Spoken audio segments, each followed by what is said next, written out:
Sihir itu bekerja menembus kepada siapa? Orang yang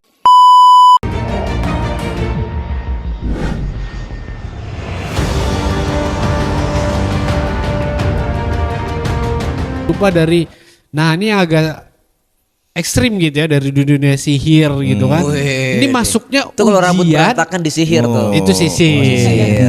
Dari misalnya disantet, diteluh dan lain sebagainya. Wah ini ngeri nih. Itu kan juga bagian dari takdir Allah gitu kan. Betul. Untuk ujian si orang tersebut yang terkena guna-guna. Nah, bagaimana cara kita menyikapi hal tersebut untuk bisa menerima hal itu gitu loh. Pasti otomatis kita kan gak bakal terima nih. Kenapa? Karena ketika kita tahu kita diguna-guna, disihir dan lain sebagainya, otomatis kita akan menuju ke yang ngerti seperti itu.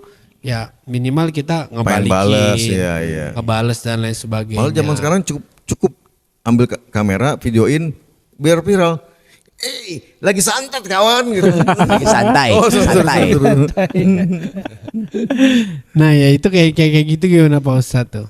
Itu dibolehkan nggak kayak gitu? Itu kan terlalu jauh. Sebelum kita membahas ke arah itu, kita kaji dulu pandangan Islam terhadap sihir, santet, teluh, guna-guna itu bagaimana? Apakah sihir itu hanya sebuah atraksi, ilusi seperti sulap atau memang nyata? Nah, para ulama ahlus sunnah itu mengatakan bahwasannya memang sihir itu benar nyata. Dengan adanya dalil waja'u bisihrin azim, sehingga wa madhab ahli sunnati, madhabnya imam para ahlu sunnah sepakat annahu haqqun, bahwasannya sihir itu benar, hak, nyata adanya. Ya, karena kan memang juga diceritakan di kisah Nabi Musa itu kan, ahli-ahli sihir dikumpulin, gitu kan, dia merubah tongkat menjadi ular, gitu dan lain sebagainya. Artinya ketika kita hidup mungkin ada hal-hal yang semacam tadi gitu. Nah ini kan kadang kita nggak terima yang tadi saya bilang gitu kan. Nah kalau misalnya dibalikin seperti itu, atau kita terima aja atau kita balikin, itu gimana hukumnya tuh?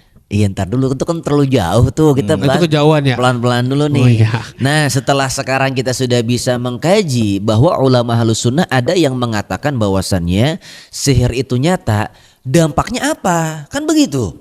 Nah kata para ulama memang dampak dari sihir, santet, teluh, guna-guna, wa yu'limu wa yumridu wa yaqtulu wa yufarriqu bainaz zawjain, bisa menyakiti seseorang, bisa membuat orang itu sakit, bisa membunuh seseorang, atau mencerai-beraikan antara suami dengan istri. Nah dampaknya itu sihir. Tapi ingat ada ayat bunyinya begini, wa ma hum bidharrina bihi min ahadin illa biiznillah. Sihir itu tidak bisa memberikan mudarat kecuali atas seizin dari Allah. Tapi yang punya kewenangan penuh sopo?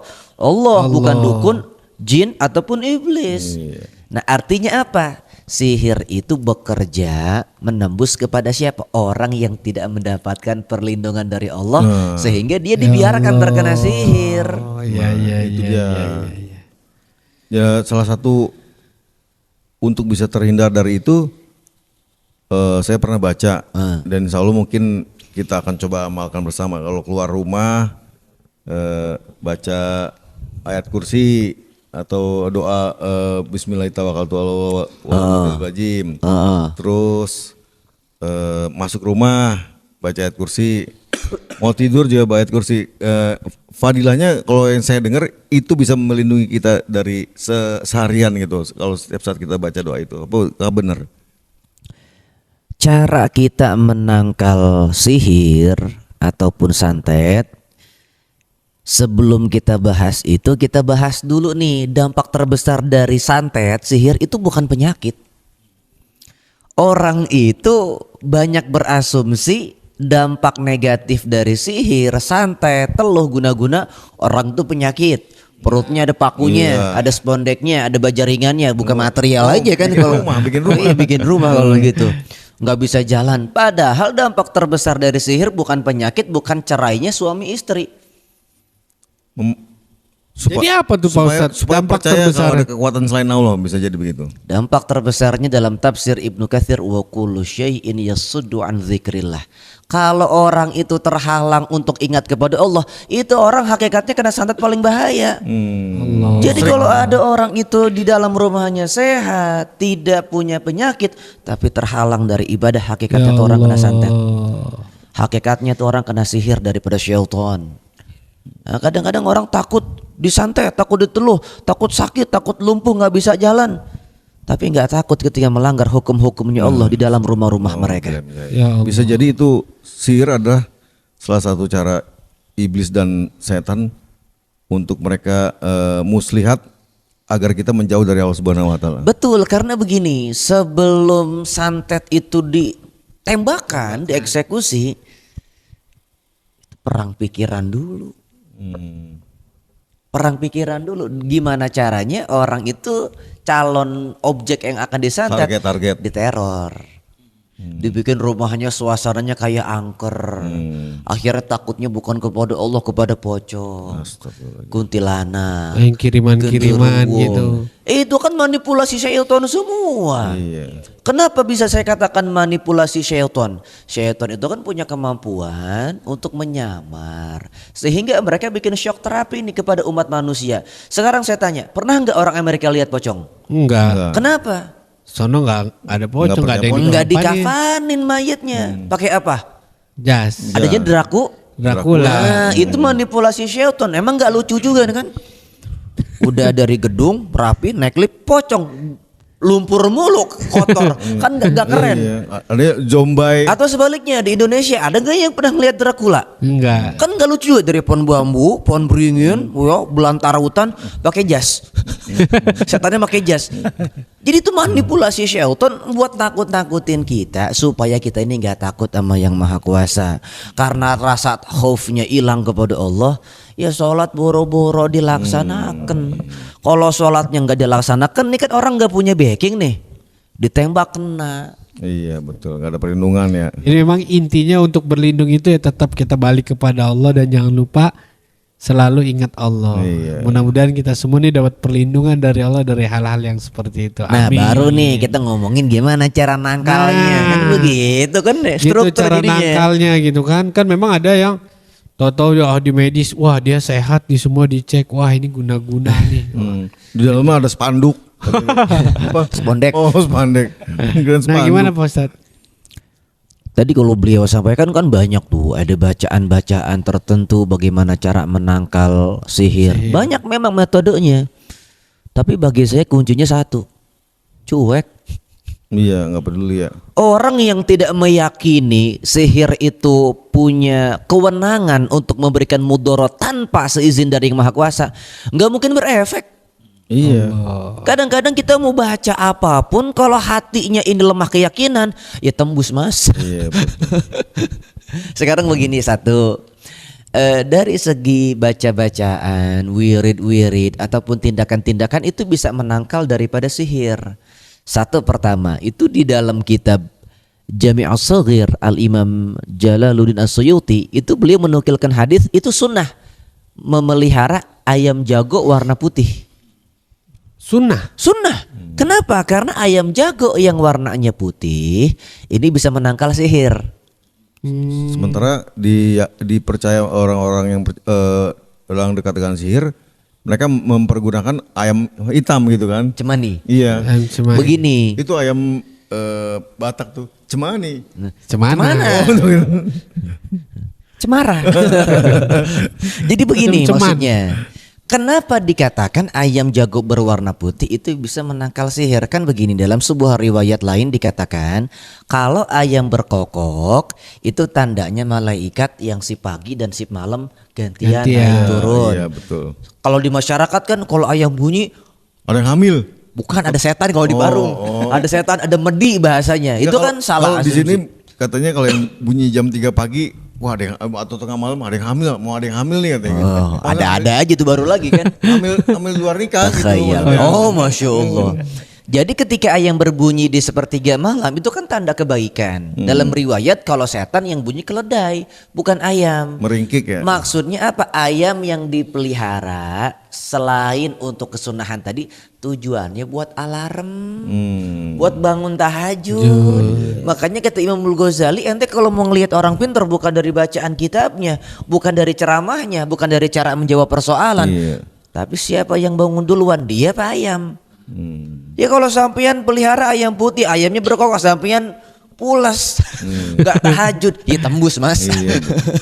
Allah. Artinya gini, kalau misalkan ada yang beranggapan doa-doa atau apa namanya zikir-zikir dikhususkan untuk menolak sihir, itu benar nggak Ustadz? Atau harusnya kita berdoa itu karena kita yakin kepada Allah, sehingga otomatis sihirnya nggak masuk gitu. Oke.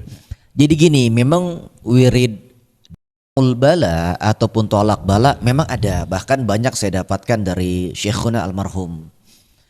Akan tetapi dalam level dan tingkatan tertentu, apabila orang itu telah sampai, sudah tidak boleh lagi berwirid untuk kaya, berwirid untuk tolak bala, bahkan berwirid pengen jadi wali nggak boleh. Jadi ikhlas itu benar-benar hanya karena Allah.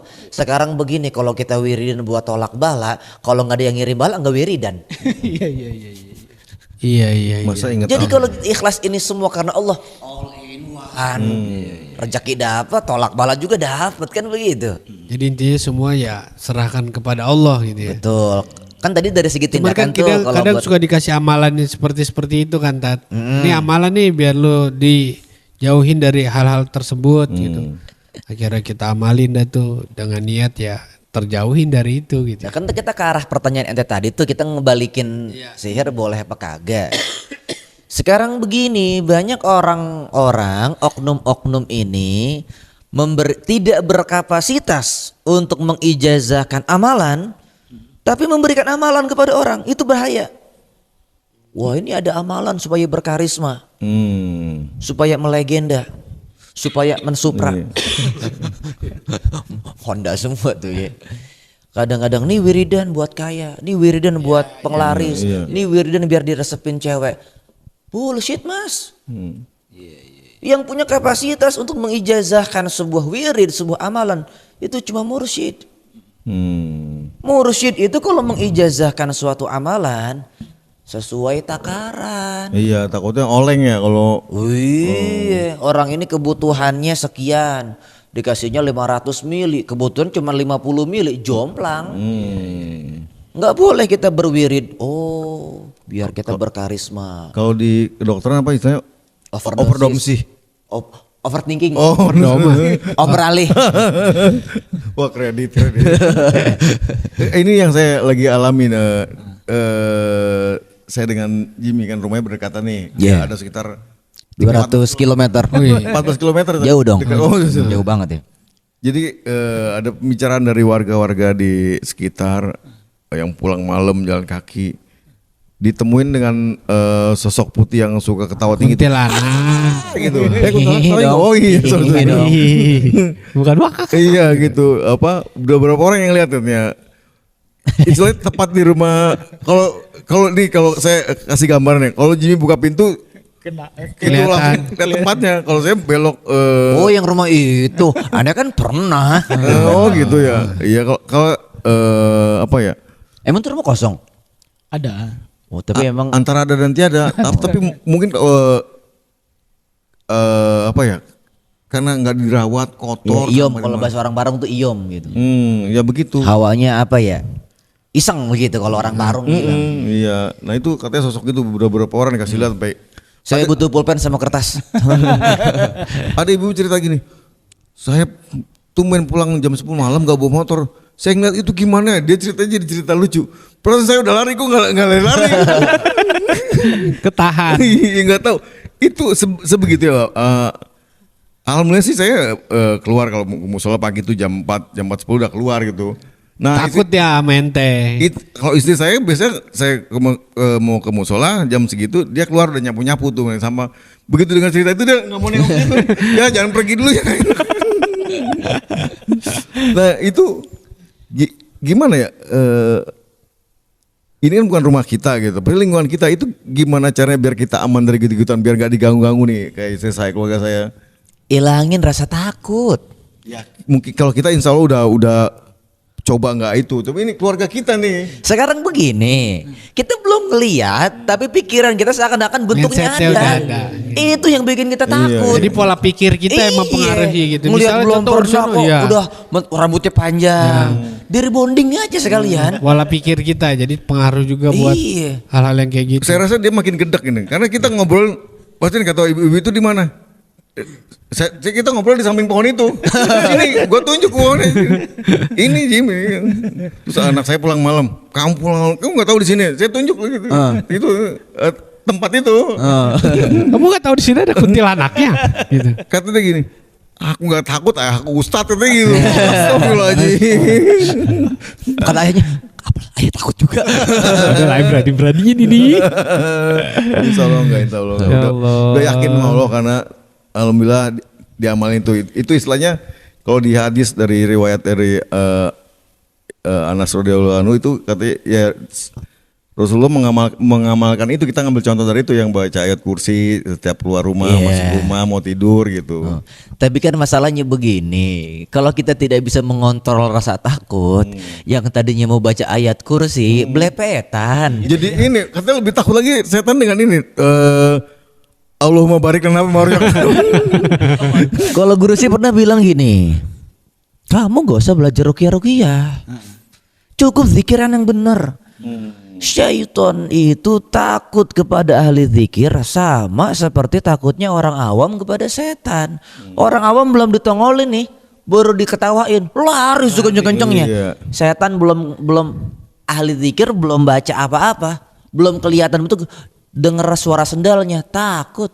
Dulu di zamannya Imam Ahmad bin Hambal ada orang kesurupan jin karena fell in love. Tahu nggak fell in love? Itu keserempet truk kan. Betul.